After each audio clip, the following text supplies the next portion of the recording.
We're here for the neighborhood subcommittee meeting. Will the clerk call the roll? Chairman Leahy, Here. Council Mercia, Here. Council Samaras. Here. 3 present. Thank you. We have 3 items on the agenda tonight. First item, I'd like to talk about the motion made by myself, seconded by Councilor Martin. City Council requests the city manager have inspectional service department prepare a report on how many properties within the last 6 months have been closed due to illegal activities. So we have Eric Slagle here tonight, and I'll ask you to start off. So we have the report in front of us. Yes, thank you, Councilor. The report that we prepared for the council highlights the properties that inspectional services responded to either in whole or in part as a result of complaints generated by the Lowell Police Department. There are properties on here that we had complaints from multiple departments, the fire department and the police department, but the bulk of these were a result of police complaints. They range from kind of non-criminal issues, disturbances, up to some properties that we responded to as a result of reports of shots fired on the premises. In the report, we highlighted the staff members from the city that attended the interventions that we went on, and the ultimate result for what took place at the property and a resolution, hopefully. Okay. Yeah, so what I'm interested in also is that, and I can see that you guys, that the departments are very busy, and this is good, this is what we want. Could you give us an idea, is there a way we could help you expedite, like once, and we'll get to Deputy Superintendent Ryan, how can we expedite this? So once we find out it's a problem property, you know, is there a way, do you feel that it could go faster? Is there a way we could help you expedite this? I know there's one property on there that troubled me, was Butterfield Street. And yes. I don't have the complete history on that, and I apologize, I didn't get to call you today on this, but I think this was the one where a neighbor next door actually sold her house and moved away. So my concern is, you know, how can we help you expedite these so the neighbors aren't moving out, but we're closing the homes down? So are you familiar with that? I'm not familiar with that situation. All right. On Butterfield Street, so I don't know that. I do know that we, as with most of the departments, I think everybody would echo it. A lot of it is just staff resources. We have a limited number of code inspectors. There's the whole city to keep watch over, and the follow through on these properties is often intensive. We have to do a significant amount of paperwork to support the violations. If you're going to be closing down a property, we especially want to make sure that we're crossing our T's and dotting our I's to make sure that we have adequate justification for taking that extreme measure. My staff simply has a lot of other duties on their plate. That being said, I think we actually work very well with the police department to try and respond to the ones that kind of rise to the level of being a true problem property for purposes of illegal activity. I mean, we've worked really hard. I can speak to that. Okay, sure. Deputy Ryan? One of the things I want to say that we're very fortunate that the police department and inspectional services work so closely together. We have our, every 2 weeks, we have our ComStat meeting that we go over the crimes and the issues in the neighborhoods. And at that meeting, we have inspectional services personnel there. So they're seeing the crime issues being discussed and the properties are associated with them. And for example, the last meeting we just had, there was a property that was discussed that was basically generating some issues in Centerville. And that property was dealt with the following day. And they were also able to give us information, background information on that property. So we really do work hand in glove. Whenever we have these situations, some of these that are on the report that you have, we basically come upon a situation. It's not probably too surprising that the properties tend to be either in disrepair or they're being overused or in some fashion they're contributing to the problem.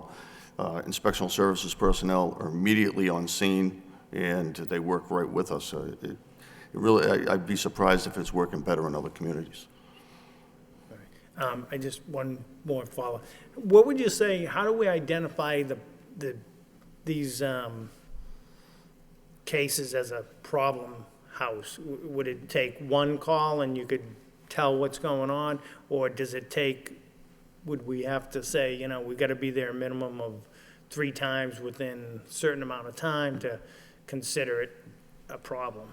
It's a case-by-case basis. Obviously, if there's a real traumatic event, if there's a shooting situation, we respond to the scene and we determine that there are problems with the property or there's somehow that location has contributed to the situation. We'll call them right there with the one incident.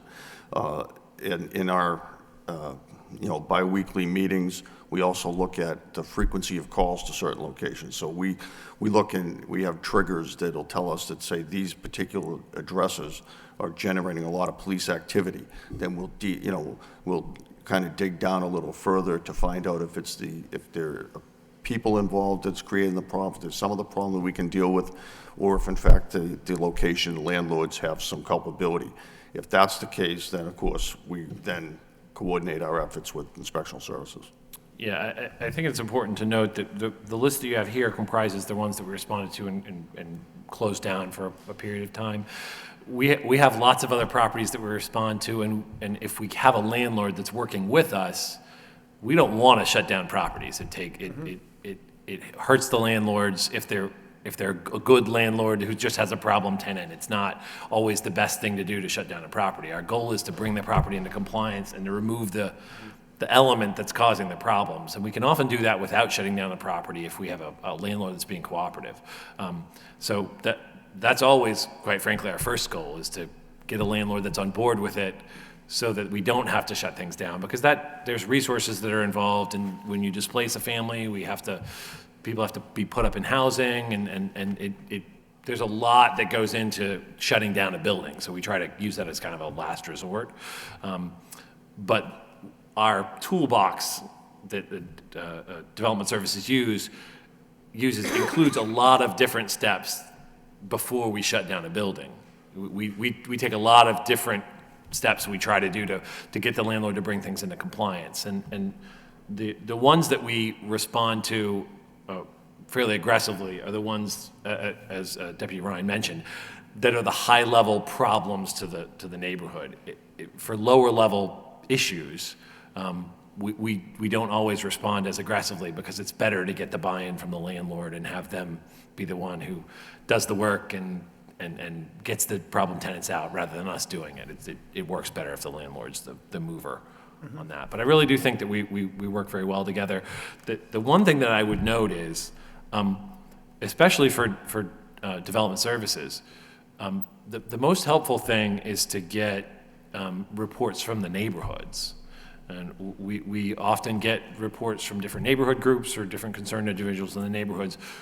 I don't have enough staff to be on every street in the city and to see every problem. So I would encourage if there's any member of a neighborhood who feels like they have a property that's a problem, let us know, and we'll have staff out there to take a look at it. We have to be kind of reactive that way, just because the numbers there's 24,000 properties in the city, and we have a limited number of inspector hours that we can devote every week to that sort of thing on top of the other things the inspectors have to do. Okay. I mean, I have been paying attention. I do think that your office works very good with the police. There's always that one extreme case where one neighbor feels like the process just takes too long, and we got to look at each case individually and, make sure we're doing the best we can. But we just want to make sure that, your office has the resources too. I mean, we allocate some overtime money to the police department, but sometimes maybe we need to allocate some overtime to your department too. So we want everything to work hand in hand, and we just want to make it easier to get a handle on this, because hopefully the ultimate goal is the less problem properties, the less problems we're gonna have in the city, so. Right. I mean, I think code enforcement is a really important part of kind of the peacekeeping in the city. That being said, we rely a lot on the information we get from the police department, and having their officers who are on the street all the time provides us with an extra set of eyes. For the things that rise to their level, they don't have time to say, you've got an overgrown yard, they're not gonna report that to us. But for the ones that really are causing a problem for the police, Yeah. I really do think we have a really good communication system set up to get those properties dealt with as quickly as possible. Councilor Samaras? Thank you. Question for Deputy Ryan. Those houses that have either gang involvement or some type of drug problem going on, do you find the neighbors within that area somewhat reluctant to report to the police? I mean, in other words, what would bother me or concern me would be the idea that fear would set in some areas. It's, again, that's one of those, in some situations, the neighborhood groups and the neighbors are very vocal about a problem property, and it comes to our attention through one of our sector captains. In other situations, and, in some neighborhoods, that they are exactly as you described, that neighbors are very reluctant to notify us or to make any kind of a complaint about the house next door or across the street for fear of retaliation. They feel that they may be able, they may be identified or something like that. And certainly, we can take information anonymously, and they can also, pass that information through their neighborhood leaders, and then it will get to the area captain, who then can, figure out what the right approach would be for that particular situation. I mean, do we have the means to get that information out to various neighbors? But, I Especially think, neighbors that abut these problem buildings. no, I believe that information is communicated through, the folks that are sitting behind me here.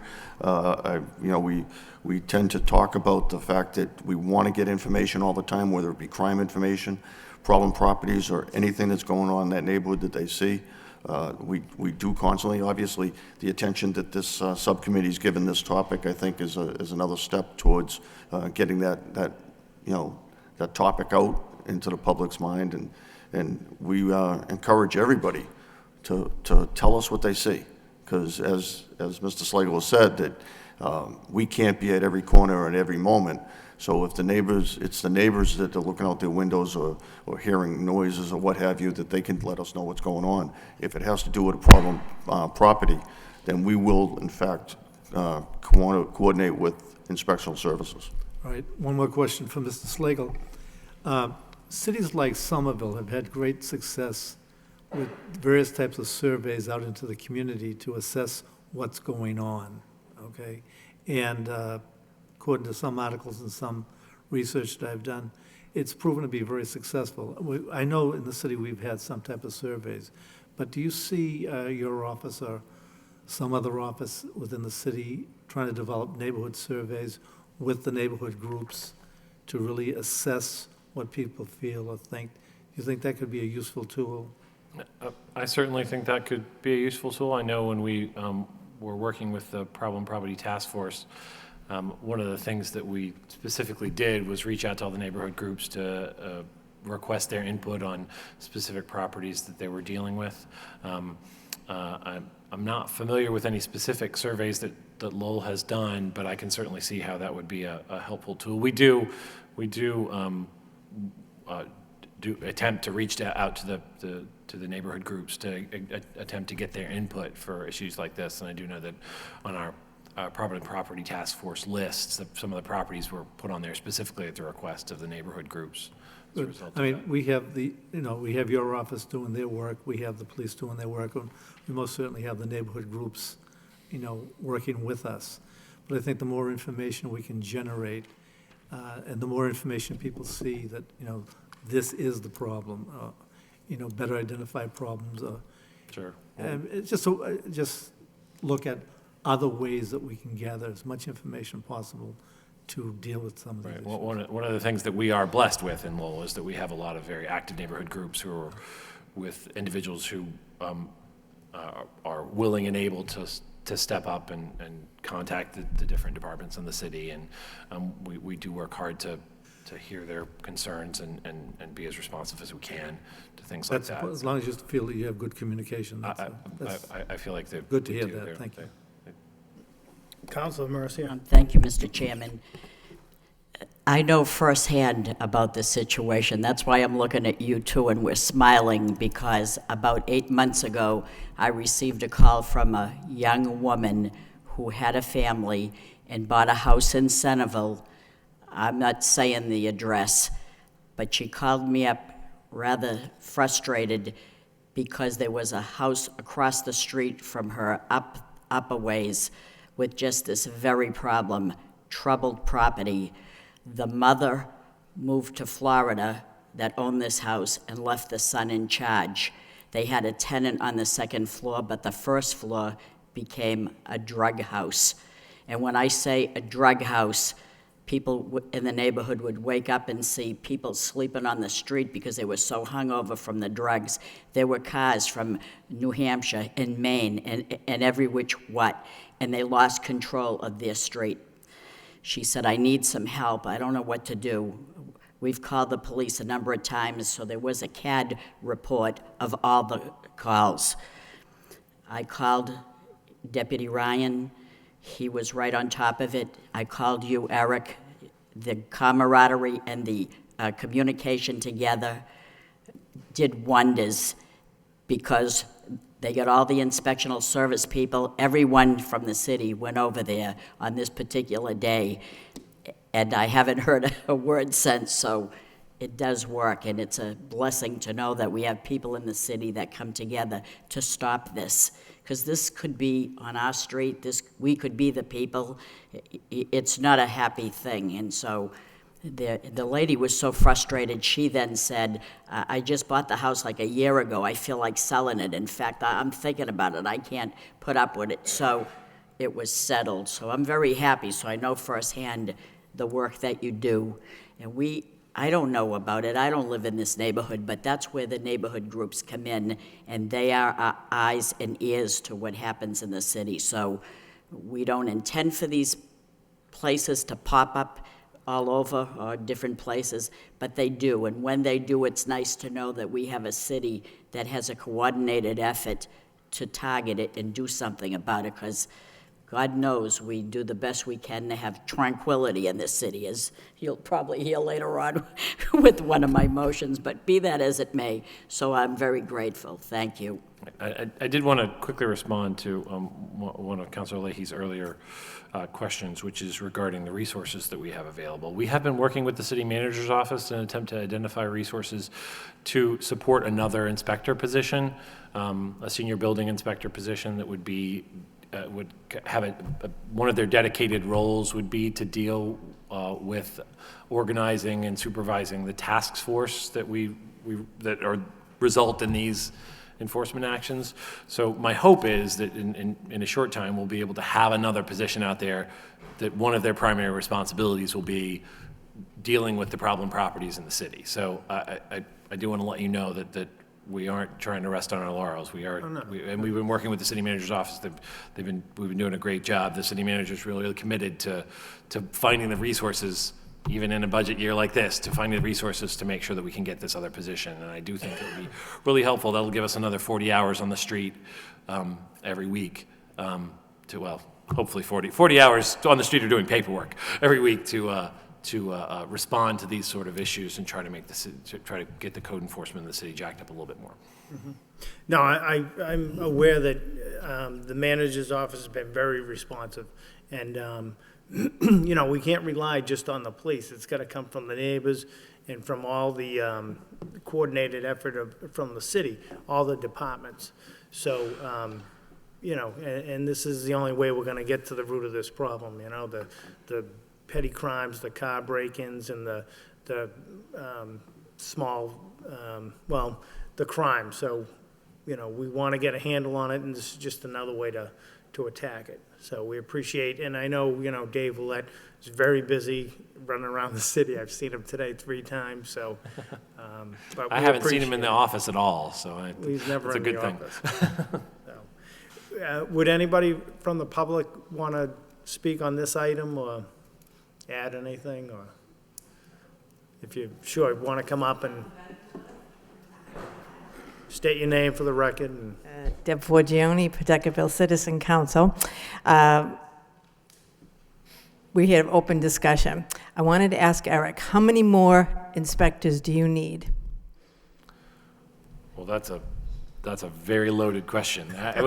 Wait, Honestly, for you to do your job the way you feel that you could respond to us, how many more do you need? my hope is that with the addition of this additional inspector, it will give us the tools we have to do the job reasonably.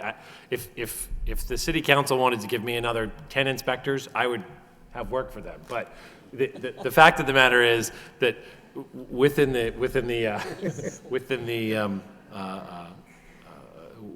confines of a reasonable development services department, I think adding the senior building inspectors is kind of the main tool that we need to be able to respond as well as we can to the neighborhoods. Okay, because from where I am, they could use 3 to 4 more, because we call them constantly with issues, and they do respond to them as fast as they can, but they can't do it fast enough. So what happens is I'll call about a property that might have 3 or 4 issues. You send an inspector out, they have to write reports for it, they have to go back, they have to do a follow-up, they have to do reports for that. That's only one property. So you've really got somebody that's probably, in each sector, probably needs their own full-time with an assistant, because every time someone comes out, looks at a property, sees all the violations, I just think that they need more. So I'm not sure if there's actually something in a budget that you could prepare and then maybe come back and find out how much of it we could fund, to make sure that you have the tools that you need. Because when you do respond, it's terrific. And a lot of us are always calling. So we still have some outstanding ones. That's the reason I'm mentioning it, is because we still have some outstanding issues. And it's really, I would say, a staffing issue. It depends on what the priorities are. And so for me, our issues are the priority, but then I'm really, quite aware that the city has other issues too. So you don't want to keep calling and saying, well, what's going on? What's going on? I mean, we do the follow-up on it. But then again, on the other hand, it's inspectional services is hand in hand with the Lowell police. One doesn't work without the other. They both need each other. So I was thinking that it takes away from policing to be able to go out to these properties. So I just think a lot of the things that they could do within inspectional services wouldn't be such a burden on the police, and then they would be more streamlined and active, and they could act faster. So I don't know if you're willing to consider add more to the well, we're department? definitely, I know that the manager is taking all this very serious, and he's really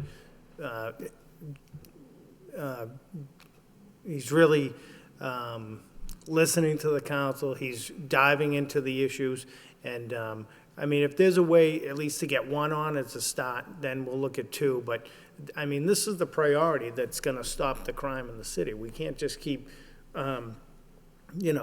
giving overtime money or trying to add police. It's not all we can't put the burden on you. It's on all of us. And if the next step goes to the inspectional department, that's going to help, well, that's the route we should take, so. Because adding 1 is obviously helps, but I think I'd feel better if we really knew what he needed and then work backwards. If he said he needed 4, we'll and try we get that, 1. yep. Yeah. And then the other thing is, I'm not sure how it all works, like when someone comes in new, learning what the zoning regulations are in Lowell. Do they have a way to keep the staff constantly updated or what the codes are, so that when they go out to a property, they'll know exactly what the violation is without having to go back and read it and look it up? It just seems like there is a lot to know. And if you're new and you go out to a property, you may not be catching what the violations are. Luckily, a lot of us have been around a long time, so we already know a lot of them, what they are, and we can help and we assist. But if I was the inspector and I went out to a property, I think I would feel better about being equipped to be able to identify. And I don't know what kind of help that the department gets when it comes to updating and schooling. Well, I could ask Mrs. Slagle to speak to that, but I do see the police out there with the iPads, so I don't know if your office has those yet or not, or if that would be helpful, but I mean, that's the way, you go to your doctor's office today, everybody's working off an iPad, so, but, you know, maybe you have instructional books that they keep with them, but. We do work hard to keep our inspectors cross-trained. We have health inspectors, we have building inspectors, we also have a board enforcement agent who does zoning and conservation issues. The board enforcement agent position is new. The individual started in that position in the spring, and there's a lot to pick up on. So but he's working hard, and we do have training. We do have budget. The council budgeted training funds that we do use for updating his conservation training and zoning training. The health inspectors have been trained to cross-identify building issues, to know enough to know that they need to call a building inspector if one of those issues arises. So, and the building inspectors are also trained to identify health issues and zoning issues and contact the appropriate staff person. It's not really realistic to have every inspector in the department be able to do everything. There is a lot, as Ms. Fortune mentions. But the idea is for them to be able to identify an issue and contact a staff member who can do it. We also really do work hard to have multi-inspector teams, as with when we go out with the police and the fire department and health and building and zoning. We send multiple inspectors out to lots of different calls to make sure that the expertise is there, so we think it might be needed. The only reason I bring it up is because there was a problem property that we have, and because there's so many violations that were there, a report came back that they didn't see violations, only because it wasn't their expertise to know that there were violations, say in conservation, that they didn't pick up on. So I just think it's one of those things when you go to a property, there's the health, there's conservation, there's building, there's zoning, there's so many areas that when someone goes out to a property, their expertise might not be able to cover that, and they'll come back and say that there's no violation. So that did happen in our neighborhood. I just wanted to be able to say that give them the tools that they need, so when an inspector goes out there, either they know to bring a team, which requires more personnel, or more help with knowing what the code violations are. So, thank you. Thank you. Anybody else? Any of my colleagues? Councilor Milnauer? Thank you, Mr. Chairman. Through you to Mr. Slagle. Two questions. How cooperative is the housing court in the city working with your department? And secondly, have we taken advantage of the receivership program? And if we have, how successful has that been in the city, dealing with problem properties? To speak of the housing court generally, the housing court has been as responsive as we expect the housing court to be, which is to say that they're often backed up and things can take time. The court process is a timely process. We usually do get results through the housing court. It just sometimes it's not as quick as people might like. Sometimes it's a process that takes months or sometimes even longer than that. The housing court judges understand the issues. They also have, as a lot of with the judicial system in Massachusetts, they just have a large docket they have to deal with, and so it can be a challenge, but we generally do have success going that route. It's one of the things we kind of use as a last resort because that is staff intensive, and it takes a little bit of expertise to navigate the housing court. But when we have issues that we're getting unresponsive landlords that have to do with public safety, we absolutely do take them to housing court on a regular basis. We have a health inspector who's regularly in housing court for the sanitary code issues. We are starting a new push to do the receivership program. A few years ago, we did have a few properties that we put through the receivership program.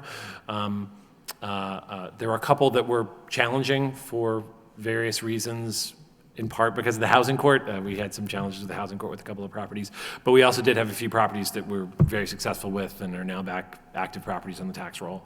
At the request of the manager, we're putting together a plan to do a complete kind of large-scale rollout of the receivership program that I'm hoping to include, double-digit number of properties all at once in an effort to make a real kind of targeted impact on some of the various neighborhoods in the city. It's been a real focus the manager has wanted us to work on, and so we are working with the purchasing department to get a pool of qualified receivers, because when you take a property to receivership in the housing court, the city actually proposes a receiver to be the person who takes over the rehab of the property. So I anticipate doing that shortly. That it's something that the manager's made clear he wants to have as a focus. We currently have a receiver that we've been working with in the past, but we want to get more. We want to get some more qualified individuals to do more receivership properties, so that we can. I think if we use that tool correctly, we can make a real impact on some of the neighborhoods in the city. Thank you.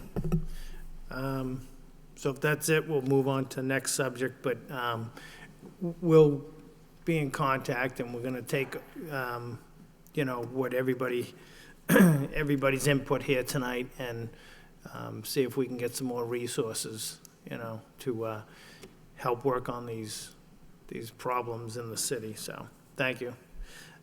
Before I go any further, I just like to say that Council Belanger is with us, Council Malinazzo. I saw Councilor Kennedy floating around. The manager's here, Manager Murphy, Assistant City Manager Mike McGovern, and Dave Roulette's with us. And then Captain Kelly Richardson came in, Assistant Superintendent Artie Ryan, and I can't remember your rank, Lieutenant? Okay, Lieutenant Barry Golden, so, thank you. So I'm gonna jump to 3, skip over the signage for now. Discussion of public safety in the neighborhoods. So I know a lot of people came down from the various neighborhood groups and from the neighborhoods to speak on this. If I could ask, I'll ask Assistant Superintendent Artie Ryan to speak on this, but I did attend the downtown neighborhood group meeting last night, and Captain Richardson was there, and people are happy that we're getting the information, you're getting the information out to us. Hopefully, we're helping you enough from the neighborhoods, but there's still things going on and nuisance problems that we want to tackle. So if you have something to add to this, what can we do to help you? Well, certainly, Council Leahy, what you just described is our relationship with the community groups, many of which are represented here, it's a big part of our philosophy, if you will, on policing in the city of Lowell.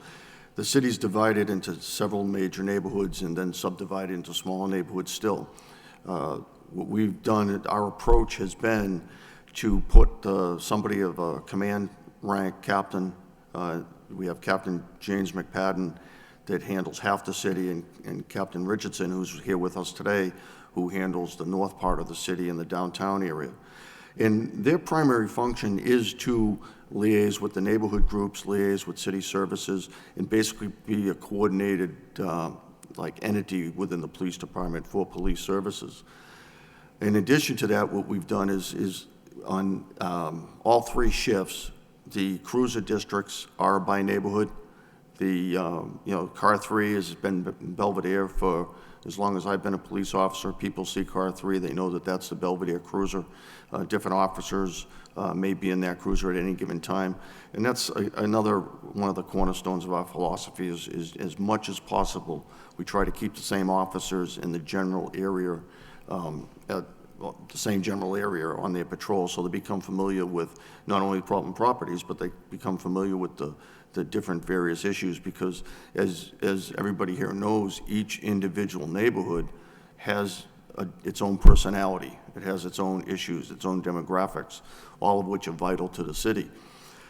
One of the things that we've been doing for policing these neighborhoods is last spring we kind of retooled a little bit. We took several officers from different units and we put them under the direct control of the 2 captains that I mentioned earlier, in order for them to do some problem solving and to be able to move them around to handle situations that were maybe a little larger for the area route officer to handle, to assist in that regard.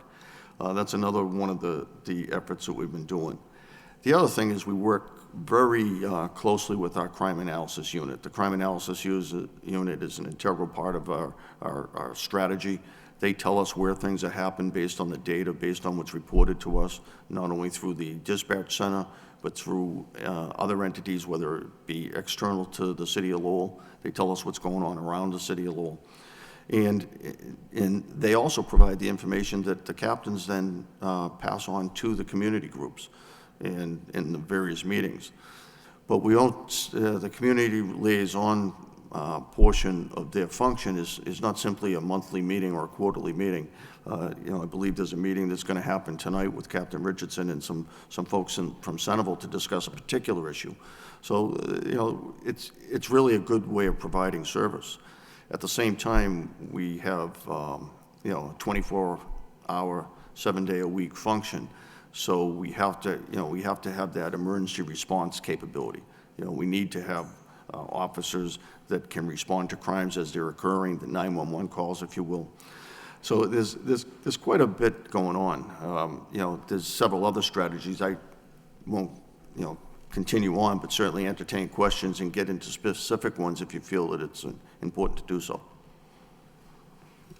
Thank you. First, I'll go to people in the subcommittee. Councilor Mercy, do you have anything? Thank you very much, Mr. Chairman. This is something that is coming up quite a bit lately, and it concerns me tremendously. I think a horrific thing that could happen is to have your home vandalized inside, a break-in.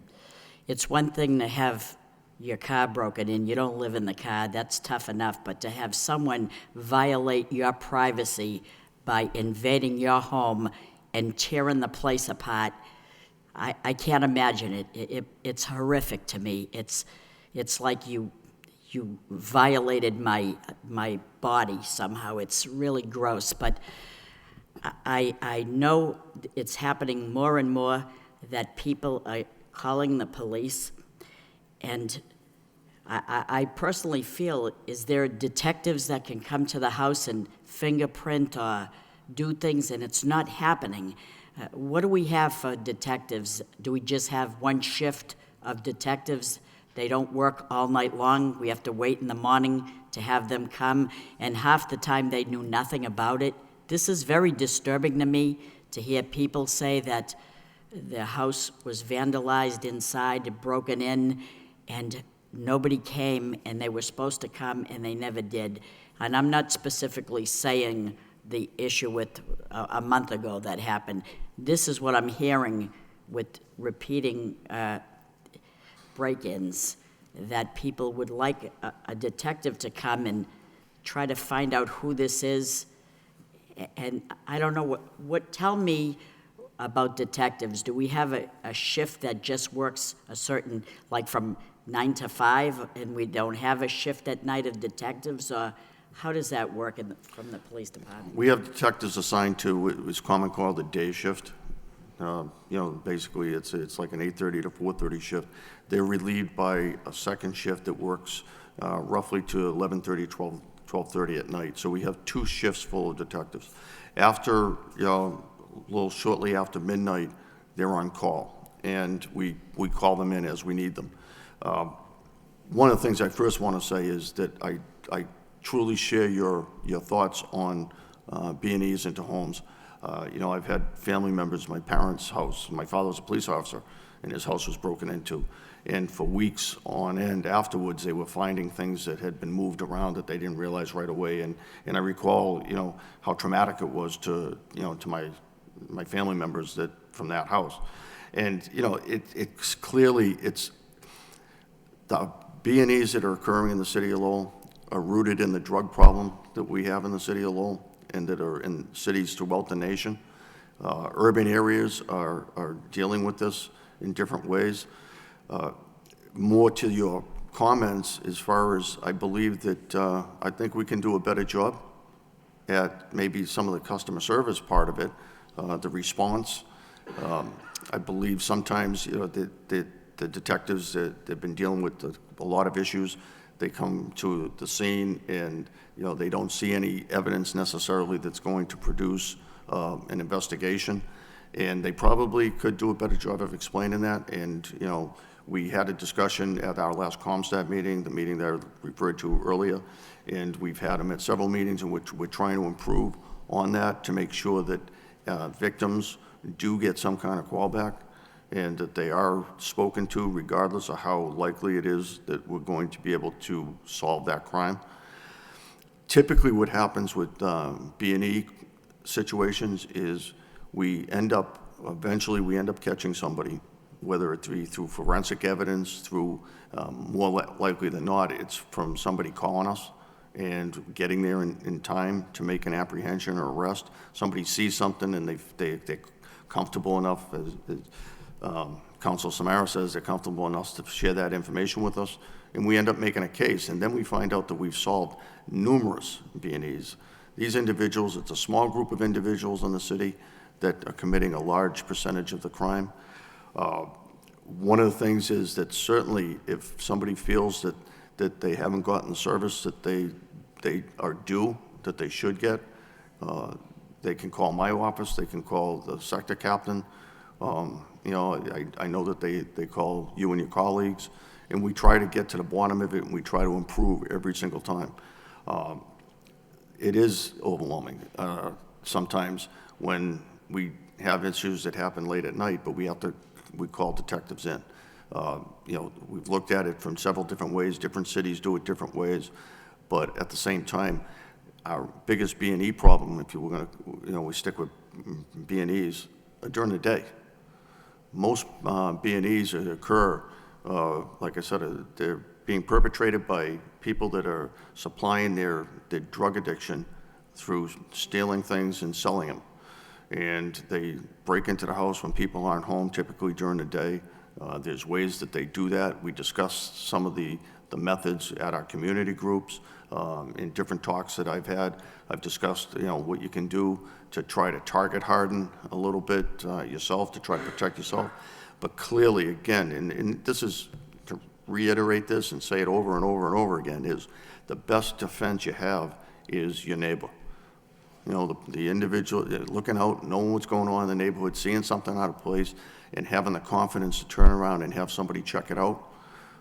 There's been many times that our officers have responded to somebody's home that was broken into after they get home from work, only to find out that a neighbor had seen the whole situation go down, but just didn't have confidence, if you will, in what they were looking at. So they didn't say anything until 3-4 hours later. And I know that, you know, we speak to neighborhood groups about that. We'd rather respond to 100 false situations or false suspicious acts, if you will, than take that report from that poor person who's now going to be fearful in their home. Are the pawn shops cooperating with the police department by that? If I say that I went into a pawn shop to pawn a bunch of jewelry, are they going to ask for my ID, a license? Are they cooperating with what they should be doing? The pawn shops are required by law to get identification and to take information of people that bring things in.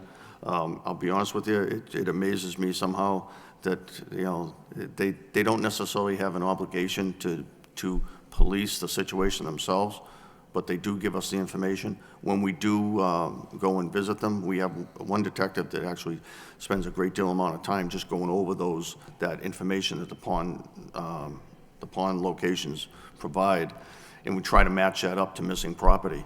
But again, it's you know, it's one of those businesses where you know, if you can't prove it's stolen, they'll take it, and then you know, we have to go try to find it. The other part of that's an issue for us is that there are pawns in many places outside of Lowell.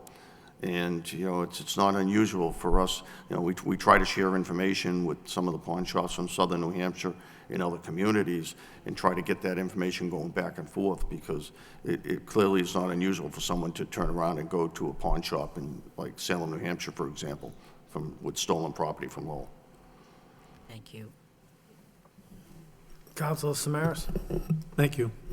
Deputy Ryan, the problem you talk about breaking and entering, those type of things, a home or a car, that's not particular to Lowell. We know it's in the most affluent communities. It's just part of what we deal with today. But based on what Councilor Mercia stated, I think many of our residents, one of the issues, there's a feeling of violation. And sometimes it goes beyond that. People become frightened, especially if people are living alone, or they're older, or they've had some issues that make it harder for them. Is it possible to have, in a sense of a check-off list? In other words, my house was broken into, whether it's a police officer or a detective that's sent up. I think the issue falls with many people is the report's made, but sometimes what happens afterwards. Even the fact of the next day having someone from the police call, are you okay at this point? Have you found anything else? In other words, that type of follow-up. I think that's, it's, nothing's easy because the thing is, your people have a lot of work to do, as you say. A detective's work is not just a particular, come into a house, now I have the time. They're doing many other things. But I think what Councilor Mercier and all of us have thought about is that many people come to us and they're frightened afterwards. So I think it's important for the police to find ways possible to follow up, to assure people that, the investigation is going on, that, we're seriously become aware of what their issues are, and we want to work with them. So if that's a possibility, I'd like to see that. Is that possible, you think?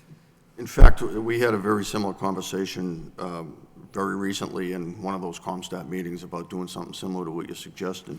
And the fact that, like I envision an officer responding to a B&E or a crime like that with that type of, with a follow-up report. So that individual then would have the opportunity over the next couple of days maybe to talk to their neighbors, maybe see something that they didn't know about during the period of time when they're upset. When they calm down, they actually have an opportunity to look around. The people that live in the homes are going to notice things that we don't notice.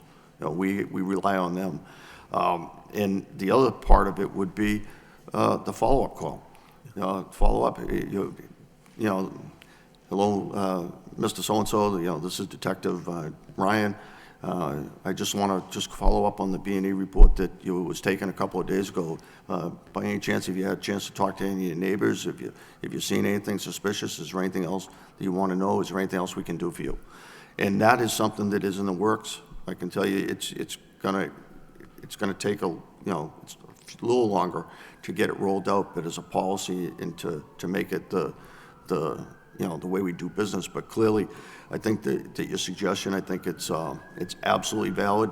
And again, like Councilor Mercier, when I spoke about customer service is so very important in our business. And sometimes, when we're constantly doing the same thing over and over, maybe sometimes they forget that and they need to be reminded. And, I believe, I'll certainly bring this back to our command staff meeting, these suggestions. I believe that, we can improve. I think that, we will improve. No, that's good to hear. Many of us, if we attend a doctor's office and there's an issue, sometimes it's not the doctor that calls, but sometimes the nurse or the secretary will call as a follow-up. So I think as long as there's someone following up, and thank you for, taking And that if I could seriously. just add one comment, is I believe we can get good information. Yes. And I believe that could help us solve. Like I expressed earlier, if I arrest one individual who's breaking into a house, I know that individual has been breaking into other houses. And while he's going through the criminal system, whether he's incarcerated or not, he's not breaking into another house. So, it's you almost have to take it one bite at a time, and I believe that, the suggestions you're making are very well thought. Thank you. But just follow up, I'm aware of some information where someone's car was broken into yesterday, and the pawn shop and the police received information today. And so the thing is, we know you're doing the work. It's just, how can we help and how can we reach out and ensure the community?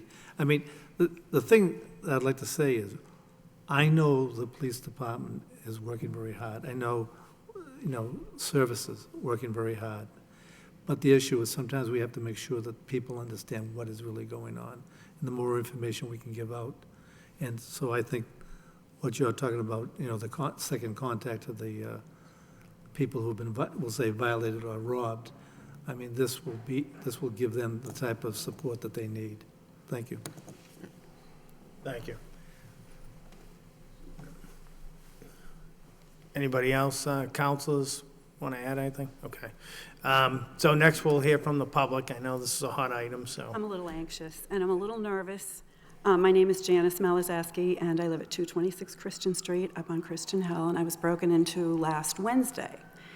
They took my laptop and a lot of very good jewelry, and I called 911 at 3:23, according to the police records, and the police arrived at my house at 4:45. I wasn't even sure if there was somebody in the house. I didn't think there was, and I reported that, but I didn't check the cellar, I didn't check the closets, I didn't check anything. So an hour and a half is inexcusable. When they came, they were wonderful, but I was told after I called a second time to 911 that there was a change in shifts, and that was the reason. That's ridiculous. 3:23 to 4:45. So they came, the gentlemen that came were very nice and very thorough. They told me not to touch anything because fingerprints would be taken when the detective came. The detective came probably half an hour after the others arrived, maybe a little longer.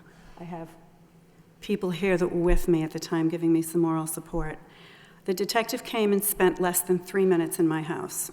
There was a tissue that had some blood on it because one of the perpetrators had apparently cut himself. And I asked how long it would take for that information to come back, and they said 12 to 14 months.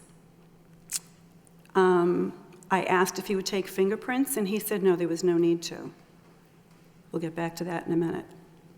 Then one of my neighbors said, well, she should be looking at pawn shops, and he said, oh, don't even bother. They report everything to us.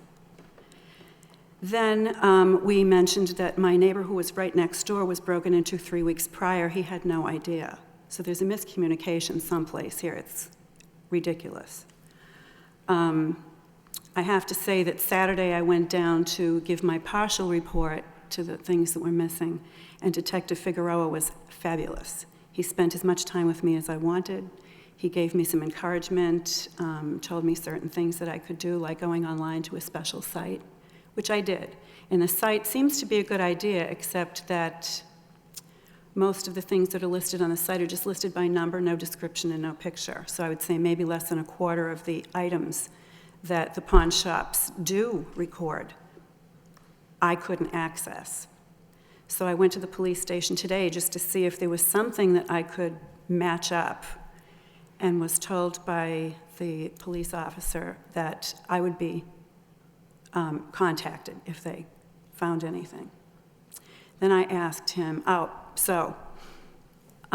there were 2 people that had broken into someone on 10th Street Friday. So mine was on Wednesday, and Friday there was a break-in around the corner from me, on the corner of North Lowell and 10th Street.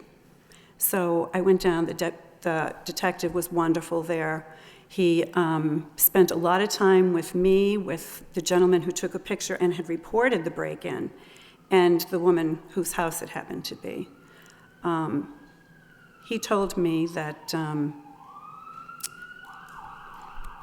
trying to think of what he was just a font of information for me, just telling me what the process should be, and that in a couple of weeks I should start looking at the pawn shops, absolutely, and just see, not telling them why I was there, but just to be shopping around for Christmas or something.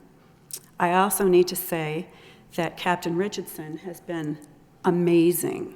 When he found out from Anne Marie Page that this had happened, and I guess they were at something, and thank you, Anne Marie, you're wonderful, but she's one of the neighborhood watch people, and so she mentioned to Captain Richardson what had happened. He called me the next day and was in constant contact with me for about a day and a half between texting and calling, just to let me know that we don't know if those 2 people are the same ones that broke into my house because there were no fingerprints taken.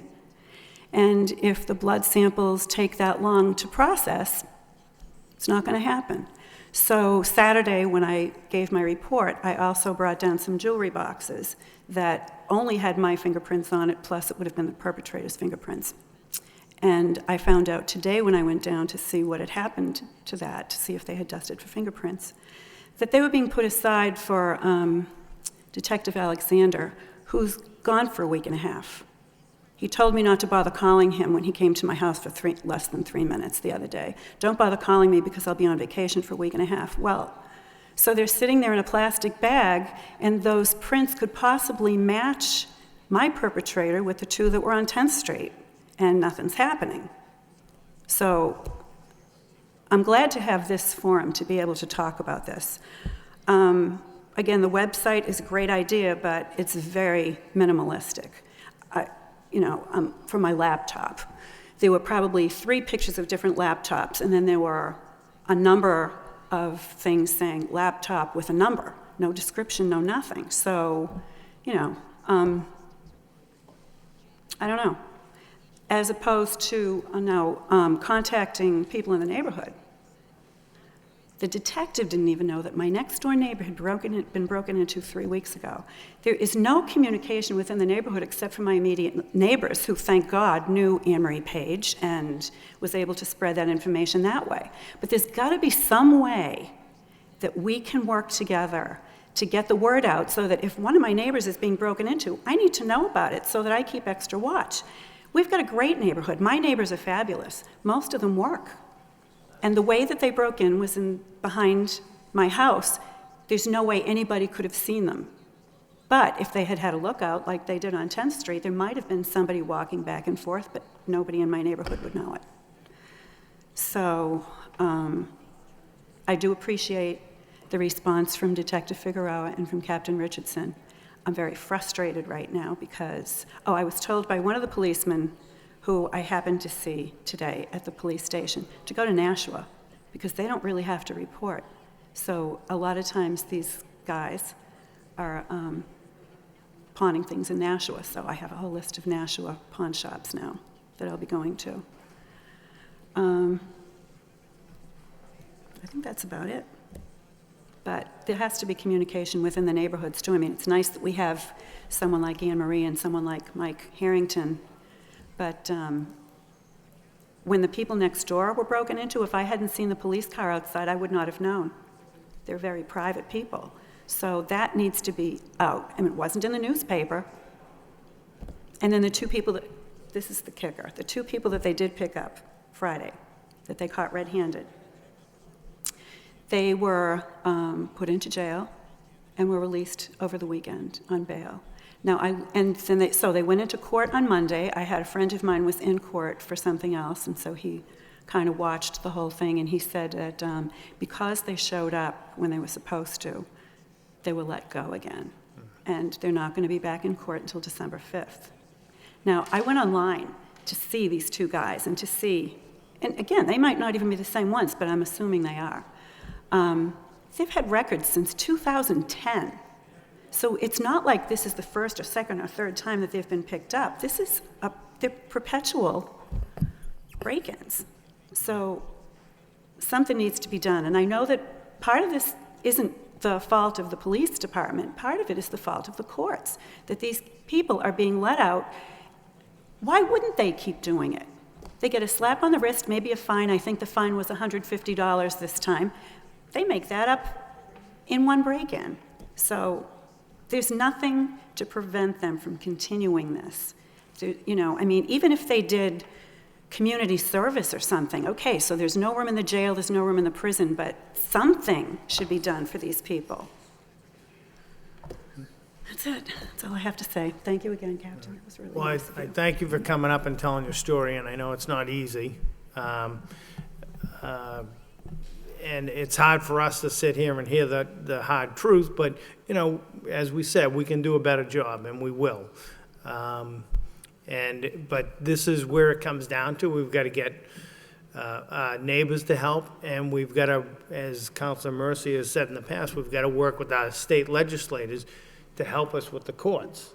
So we're not in and out. So you don't break into a house and you're released on personal recognizance. So, Councilor Mercia? To follow up on that, thank you, Mr. Chairman, through you, Deputy Ryan. A person commits a crime 3 times, they're called like a repeat offender. What is that term? What is it?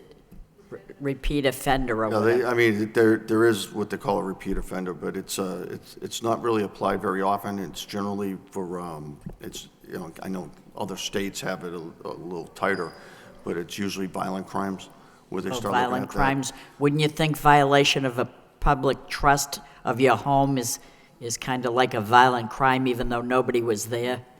I I'd be personally, afraid to yes, I sleep. do, but it's not typically what, the law looks at. This particular situation, I was made aware of this situation. Captain Richardson has been investigating the circumstances behind it. In fact, he is meeting with people tonight after this meeting to discuss it. Like I said, there are times. Habitual offender, that's That's the it. word I'm looking That's- for. yeah, Habitual habitual offender, offender. And isn't there something that it adds more teeth if you're it's like the gun law. You have a gun, not even if you use it, it's a year mandatory prison sentence, but it's not happening. A habitual offender, 3 strikes and you're out. What about all these rules? You should be out. If you're 3 strikes, that you robbed 3 houses, that's 3 too many, but you should be in jail. Something should, messages, that's what we need. Send a message. We're not sending any messages. The message we're sending is prisons are full. Well, we could go out and rob a place because prisons are full. We're sending the wrong message. And that's what I'm very angry about. And I'm not blaming you and I'm not trying to yell at you, but I'm just saying we're frustrated because it's a violation of something that I can't even explain, and I hope I never have to feel this, because I can sympathize with people that this happened. We have laws in place and nothing is happening. It's a revolving door at the courthouse. Well, we said habitual offenders, 3 offenses of the same magnitude, and you're out. You're in jail. We're not doing anything. It's like a free-for-all here, and I'm tired of it, and people are so frustrated, they're beaten down to where they're not going to do anything. Well, I have to take it. We don't have to take it. We took all the benches out of downtown so the good people can't sit because the violators are violating their space. And I don't want to say anymore, but I'm just so sick of it all. I really, truly am. We're frustrated. Maybe people aren't reporting it because there's nothing anybody's going to do in the first place. I'm sorry to say it. I'm frustrated. I'm sorry. Go ahead. Did you have anything else to add? All I can say, Counselor, is the frustration is shared by, I believe, everybody, and within and without the criminal justice system. I believe the frustration that you're expressing is it's systematic throughout the country. I mean, there are issues that they're basically opposing points of view that come into play, but certainly it's a conversation, it's a much broader conversation. But you know what, Deputy, I don't care about around the United States. I care about this city. And I think that if we could have legislators and senators and governors put in more money for drug treatment plants, drug facilities, detoxification, then they probably wouldn't be breaking into people's homes. That's my opinion. I can't get it out of my head. I don't blame you. Sure. Anybody else from the public? Yep. My name's Mike Harrington. I live up on Christian Hill, and I've been a resident up there for over 50 years. I want to think that in the last 6 months, I follow the crime mapping site that lists almost all the crimes that exist in the city of Lowell, and I've noticed that there has been, I think, an increase in the home break-ins, at least up on Christian Hill. And it's gotten so bad that neighbors that used to, leave the window open just a little bit to get some fresh air from the outside won't even do that anymore. They're afraid of leaving their houses because of the number of break-ins that happen. I walk that hill maybe 10 times a week, at least once a day, if not twice. And I've seen more and more people making sure that those windows are closed, that doors are locked, and this is something that they've never had to do before. So it's hard for some of those people to accept that they're going to have to do this, or the Lowell police is going to have to really crack down on these home invasions.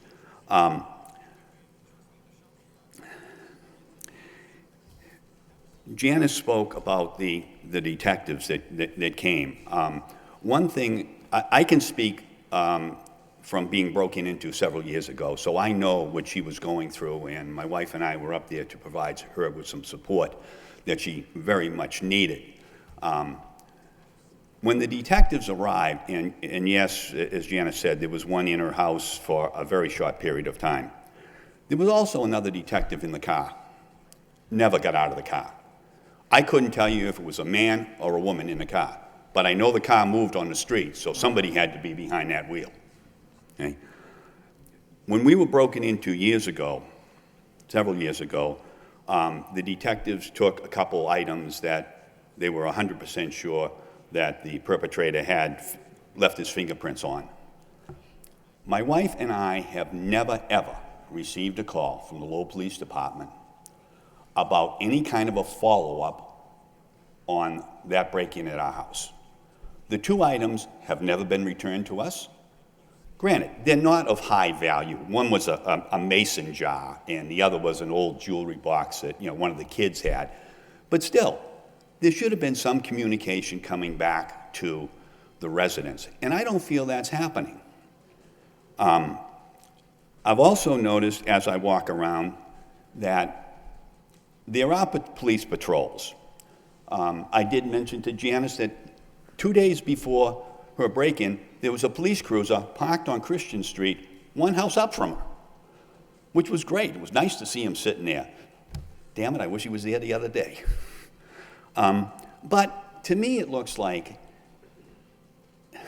and I'm not sure, because I don't always see every police officer, that it's not the same officer on the same patrol in the same neighborhood every day. And if that were to take place, then the officers doing the patrols would know almost every individual that was on the hill walking around or whatever. 100 years ago when you guys had all the police force in the world, you had people were walking beats, they knew the local policemen. We have no idea who the policeman is up on Christian Hill or in Centerville. And that's something that was, years ago was there, but I think we need to get back toward that. I think that would certainly help. But again, as Janice said, this thing with the courts, something has to be done. I mean, you can't let these people out for, they're going to be back up in somebody's house before the week is out. And, Now, one thing I must say is that on yesterday, there was a report of somebody going in and out of driveways, and there was a call placed to Lowell Police. And I want to say within minutes, Christian Hill was swamped with at least 5 cruisers and 1 detective car, searching for this individual. And they spent an awful lot of time up there looking up and down every single street, back down one-way streets or dead-end streets, made sure they looked in everybody's yard. They covered everything. I don't think they ever found the guy. But it was a great response, and I want to thank the Lowell Police for that, for yesterday. And again, we need more police, and we need them, and we need the detectives who are investigating these crimes to get back to the people that have been broken into. It shouldn't be up to the person broken into to have to go to the Lowell Police Station to find out what the hell's going on. It should be up to the Lowell Police to let the person know. Thank you. Thank you for your comments. I mean, I'm sure that we're doing a lot. We're going to take all this back tonight, and we're going to work on to make tomorrow a better day. You'll report back to superintendent, and we'll take all this in, but we appreciate all the input tonight because we can only improve. Anne Marie? My name is Anne Marie Page. I reside at 26 Fremont. I'm the current president of the Citywide Neighborhood Council, and I would like to thank all the neighborhood leaders that are here tonight. I was just speaking to the victim that addressed you at the beginning of the meeting, and she did want me to give this note on to you. Detective Alexander informed her not to be afraid. Don't worry, they won't come back to your house again. Somebody missed the chapter about the house on Mount Pleasant Street that has been broken into twice. Same house, same victim, or the victim on Christian Street, same house, same victim, 4 breaks. So we know this is not the safety subcommittee, so we thank the leaders for coming out, and I thank Councilor Leahy to call the neighborhood subcommittee. We needed this. The neighbors in Lowell are quite concerned with house breaks and shootings. We're trying to market our city, and we have a few problems. The citizens in Centerville have seen quite a few house breaks lately. So while somebody is out working for a living to support their family, and I'm not using pretty words, some low-life creature breaks into their house and steals their personal possessions, like maybe a gift from their husband, a gift from their mother, a gift from your grandmother or a child. And they think that's just fine. They can just steal that. So the LPD gets a call from a good neighbor that sees something that doesn't look right. They pay attention, and the 2 thieves are arrested. Their names are John G. and Dennis B. And their address is on 5th Street. And if you want to verify that, you could read it in the arrest log in Sunday's Lowell Sun, because that's where they printed it for all of us to see. But now, what happens next? They go to our sick and weak court system, right? Because they were both released on personal recognizance. Not even bail. They didn't even have to put up bail money. And their court date, December 5th. So while you're eating your turkey, they're probably sitting eating their turkey. So how do we protect the citizens of Lowell? What kind of message does that court system send to the citizens of Lowell? If I were to commit a crime, I'd definitely pick Massachusetts. So now, if one of these darlings that just got out hurt somebody in Lowell, who's responsible? It's not the police department. They did their job. Who is responsible? Who's responsible for these 2 men? They're not juveniles. They're 23 and 34. They're old enough to know better. Our legal system is not working, and it's certainly not working for hardworking citizens. But it seems to be working just fine for the thieves. In fact, while you're all here who probably haven't had dinner yet, because I haven't, right? And all these leaders that came from work who probably haven't had their dinner yet, our 2 darlings are at home, either having pizza or McDonald's or whatever else they've decided to sit comfortably and eat. Our court system is a complete disarray. The criminals do not care.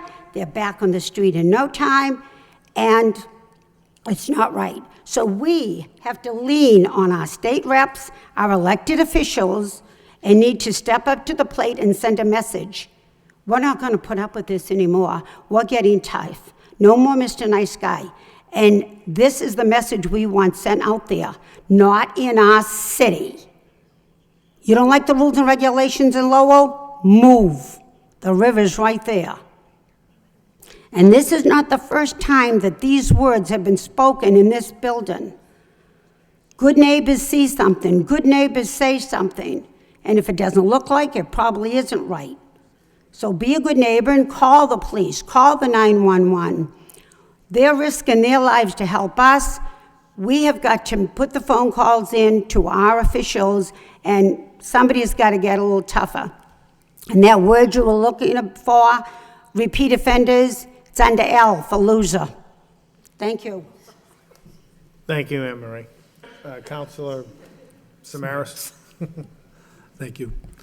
Deputy Ryan, I think all of us know the issues with the courts. I mean, we can't solve that problem at this particular point. But I do recall at the high school when we had certain issues, working with the police department, we also worked very closely with the district attorney's office. And if there were certain people we wanted to make sure did not walk away, we worked with the district attorney's office to ensure that. Do we have that possibility, especially with some of these repeat offenders, that the district attorney's office would act in such a way to, in a sense, almost force the judges to keep them incarcerated? Or? We have a very strong relationship with the district attorney's office. We're in communication with them on a daily basis. They do advocate, for us in regards to many of these situations. We certainly have spoken to them and impressed upon them the community's need to have maybe something a little more stronger approach when these individuals are being arraigned. But they have a procedure, and the issues that they look at when it comes to bail or recognizance are not necessarily the community's issues. They have to do with the individual offender and their likelihood to show up for court, et cetera. They are, as we know in our system of justice, they're innocent until proven guilty.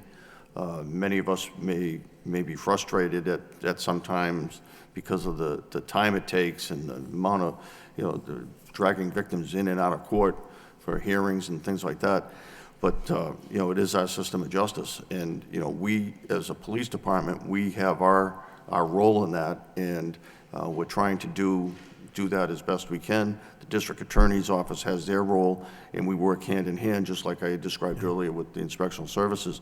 It is not something that is not spoken about. We discuss it, but quite frankly, it's a very busy system.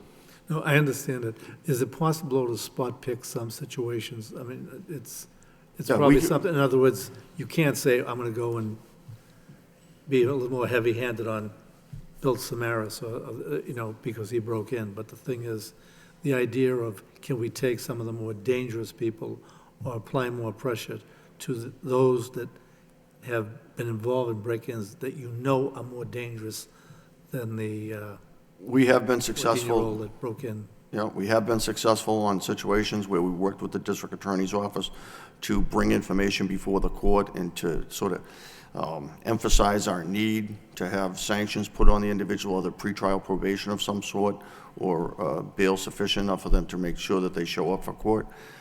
In serious violent crimes, obviously, the courts are a lot more amenable to those type of restrictions, and when somebody poses a danger to society in a violent way, there is a procedure to go forward and have that person held.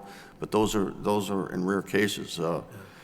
Again, we do what we can, working with the folks that we work with, to get this done.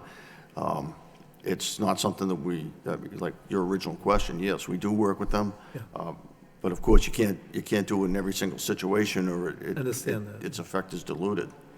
No, thank you. I just want to make sure people understood what you're trying to do and the complexities of it. Thank you. Oh, yep. Can I ask a question? Sure. Just come up to the mic if you could, because it's closed caption now. Again, Mike Thank you. Harrington.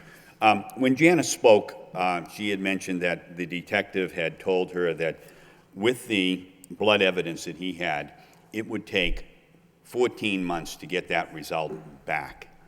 Now, if that be the case, I do realize the situation that happened with the state of Massachusetts lab tech, and it's fouled things all up. Can the city contract to a lab to do this analysis, or can the city hire somebody to do this analysis, or is it even worth it? Instead of having to go through, you have to go through the state. I'm not sure, Deputy Ryan.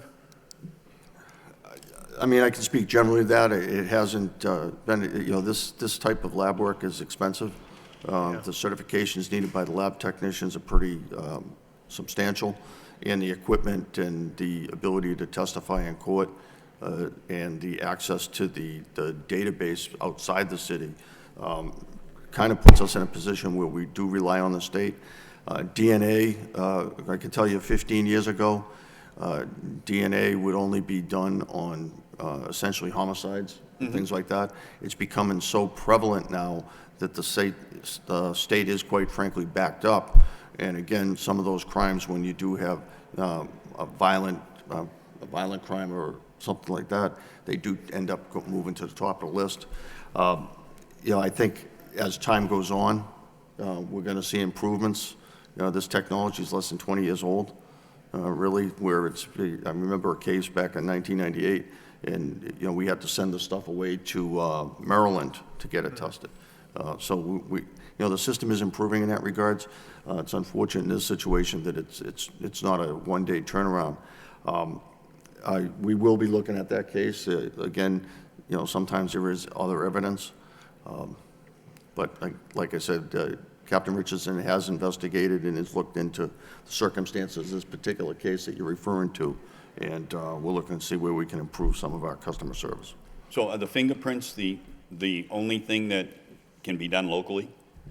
Fingerprints, the way fingerprints work, if we are lucky enough to obtain fingerprints, and they're not as easy to obtain as some people you may assume at first, but if we do, we have to have a means to compare them. If they in fact go in, we put them into a system, compare them, then they're visually inspected by somebody who's qualified to do that. And if they make a match, then that match is checked by another person. So it's still quite a process, but it's a quicker process.